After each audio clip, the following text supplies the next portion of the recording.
नारे तकबीर।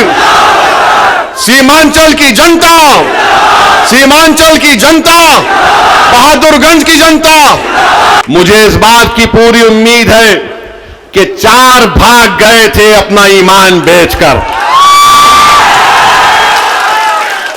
ये 4 भाग गए थे, अब इंशाअल्लाह 24 आएंगे इंशाअल्लाह ताला।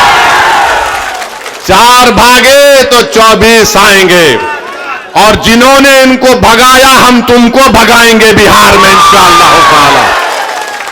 महाराष्ट्र में शिवसेना के एमएलएस को तोड़ दिया शिंदे ने, तो सबने कहा जमहूरियत का कत्ल हो गया। कर्नाटका में बीजेपी ने कांग्रेस की हुकूमत को तोड़ा, तो सबने कहा जमहूरियत का कत्ल हो गया। मध्य प्रदेश में बीजेपी ने कांग्रेस के एमएलए को खरीद लिया, तो सबने कहा यह जमहूरियत का कत्ल हो गया। तुमने सीमांचल की जनता के ख्वाबों को चुकनाचूर किया। हमारी लड़ाई सीमांचल की थी और हमेशा रहेगी इंशाअल्लाह ताला। तुमने असदुद्दीन ओवैसी, अख्तर उल ईमान की पीठ कर खंजर नहीं घोंपा। तुमने सीमांचल के उन गरीबों पर, उन हमारे नौजवानों के सीनों पर तुमने खंजर मारा है जो सीमांचल में इंसाफ की लड़ाई लड़ रहे थे।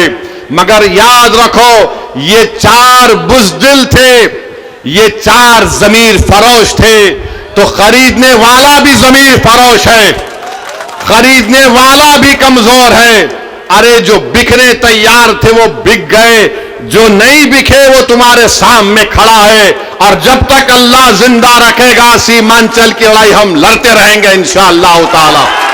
और याद रखो राजद वालों, तुमने 4 को खरीदा ना, इंशाअल्लाह ताला तुम भिखारी बन के अख्तर उल ईमान और तौसीफ आलम के घर को आओगे। हम तुमको बताएंगे कि सीमांचल के इंसाफ कैसे होता है। अरे तुम इन सीमांचल की जनता ने पतंग छाप को वोट दिया है, और पतंग छाप को वोट इसलिए दिया क्योंकि सीमांचल की जनता गयूर जनता है। सीमांचल की जनता गरीब जरूर है, मगर सीमांचल की जनता अपने सर को सिवाय अल्लाह के आगे किसी के आगे नहीं झुकाती है। तो पतंग छाप को उन्होंने वोट दिया है, अपनी जमीर की आवाज पर वोट दिया है। और आज मैं कह रहा हूं कि अख्तर उल ईमान साहब मजलिस इत्तेहादुल मुस्लिमीन बिहार के सदर है। अख्तर उल ईमान ने इस जमात की जिम्मेदारी को उस वक्त संभाला जब मजलिस के पास कोई चीज नहीं थी। अख्तर उल ईमान की मेहनत और उनके साथियों की मेहनत ने मजलिस इत्तेहादुल मुस्लिमीन को किशनगंज से हमारा एक पहला एमएलए मुंतखब करवाया। पार्लियामेंट का इलेक्शन लड़े, 2 पार्लियामेंट के इलेक्शन लड़े, कामयाबी हमको नहीं मिली। हमारे हौसले पस्त नहीं हुए हैं। करीब 3 लाख के करीब हमको वोट मिले। असेंबली का इलेक्शन हुआ, आपने 5 एमएलए को कामयाब किया। आज फिर आपके सामने मजलिस इत्तेहादुल मुस्लिमीन आपके दरमियान में आकर कह रही है, आपको सीमांचल के इंसाफ के लिए पतंग छाप का साथ देना है, असदुद्दीन ओवैसी का साथ नहीं है। आपको सीमांचल के इंसाफ की लड़ाई मजलिस लड़ रही है।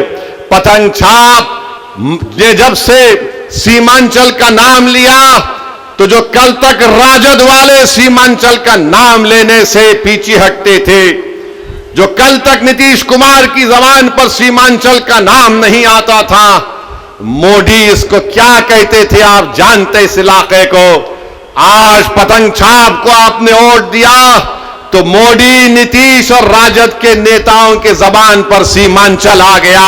यह मजलिस की कामयाबी है जो आपने मजलिस के हक में वोट दिया था। तो मेरे अजीज दोस्तों और बुजुर्गों, अख्तर उल ईमान की क़यादत में मजलिस सीमांचल से लेकर बिहार के कोने कोने तक जा रही है, और मुझे यकीन है कि हमको कामयाबी मिलेगी। मैं उन तमाम से अपील कर रहा हूं जो आज बेजार हैं, तंग आ चुके हैं इस फिरका परस्ती को देखकर।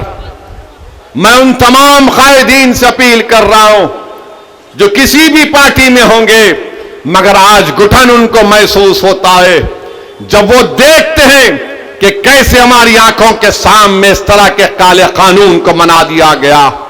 वो ये महसूस करते हैं, अपनी जमीर उनको पुकार पुकार कर उनसे कहता है कि वक्त आ चुका है कि बिहार में हम अपनी एक क़यादत को बनाएं।